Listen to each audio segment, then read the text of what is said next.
and Justin Levens are set to get it on. Official introductions, as always, come your way, courtesy of Bruce Buffer. Ladies and gentlemen, this fight is 3 rounds in the UFC middleweight division. Introducing first, the fighter standing in the blue corner. This man is a jiu-jitsu fighter who holds a professional record of 7 wins with 1 loss. He stands 5 feet 10 inches tall and officially weighed in at 186 pounds. Fighting out of Laguna Niguel, California, Justin the Executioner Levens. And now introducing his opponent standing in the red corner. This man is a freestyle fighter who holds a professional record of 33 wins with 6 losses. Standing 6 feet tall, he officially weighed in at 186 pounds. Fighting out of Salt Lake City, Utah, Evan Tanner! When the action begins, our referee in charge of the octagon is Herb Dean. Herb Dean, our referee for this middleweight matchup between Justin Levens, the Executioner, making his UFC debut, and the former champion, Evan Tanner. Tanner loves to get into the clinch. You ready to loves fight? the dirty boxing. You ready? And Come would on, let's love do to it. get back to his winning ways. Lost his last 2 fights, but he lost his last 2 fights to the 2 men who just fought for the middleweight belt. And what a battle that was between Franklin and David Loiseau. Evan Tanner looks much larger than Justin Levens. If you look at his physical build, the musculature and everything, he looks much larger. Levens looks a little on the soft side in comparison. Now Levens with Marco Ruas, the former UFC fighter, the king of the streets, and he is a black belt in Ruas Vale Tudo. Well, initially Tanner was to fight Jeremy Horn. But this is what Tanner loves to do. He loves to just, you know, it's like Randy Couture used to tell us, you just kind of suck the life out of your opponent when you can get him into the clinch and neutralize his ability to do anything. Yeah, and he was originally, well, not originally, but he spent a lot of time up at Team Quest. Absolutely. And he's a very good wrestler. Justin's got a front choke here, let it go. A lot of his early victories were with control, and now he is just as everybody else. He's just widened his array of skills. But he used to control and punish people.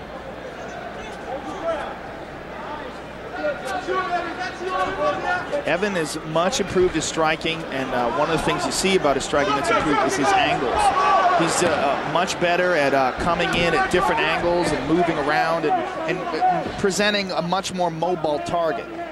Evan loves to pull that head of his opponent down and try to land some vicious knees, and Evan Tanner really has been one of the guys who has been most effective throughout his career with the utilization of his knees. Yeah, that was a nice knee to the body there, too.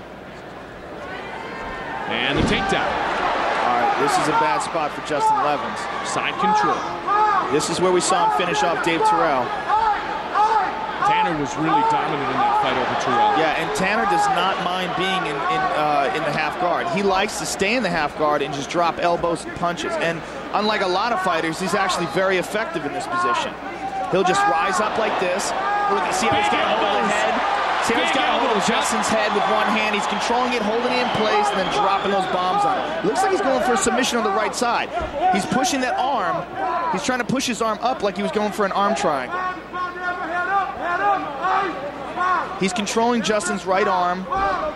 Now he tries to throw with the left elbow. He's going to try to set up that big elbow. I let David Loiseau and open him up with a razor-sharp elbow strike. Justin's going for a leg lock. Oh, he's got. Oh, he spun out of it, Tanner. It's hard. It's hard getting that when guys are slippery. He's going for a heel hook. Whoa, drops to a triangle.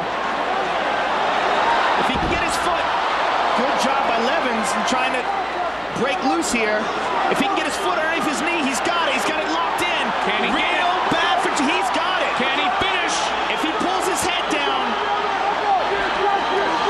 Tanner's over. It's over. Evan Tanner with the submission victory. That was a beautiful transition. He jumped right up to it. He had that arm trapped in place, jumped right up into it, and all he had to do was lock that foot underneath his knee. finished him off with a triangle. Well, you said he had it locked in, and even though he took one right into the face because of it, he was able to finish off Levens very quickly. Let's take a look at the replay here. Like I said, I mean, Evan Tanner he's great in every position. That's the mark of a really experienced fighter. You see, he reaches up. He's got that foot secured under his knee. Levens is forced to tap. You just see the transition and the expansion of the game of Evan Tanner as he wins by submission and gets back to his winning ways here inside the UFC. As experienced an octagon veteran as we have present day. And he makes short work out of Justin Levens. Here's Bruce Buffer. Ladies and gentlemen, referee Herb Dean has called a stop to this contest at 3 minutes 14 seconds of the very first round. For the winner by tap out due to an armbar triangle, Evan Tanner. The big smile on the face of Evan Tanner tells us that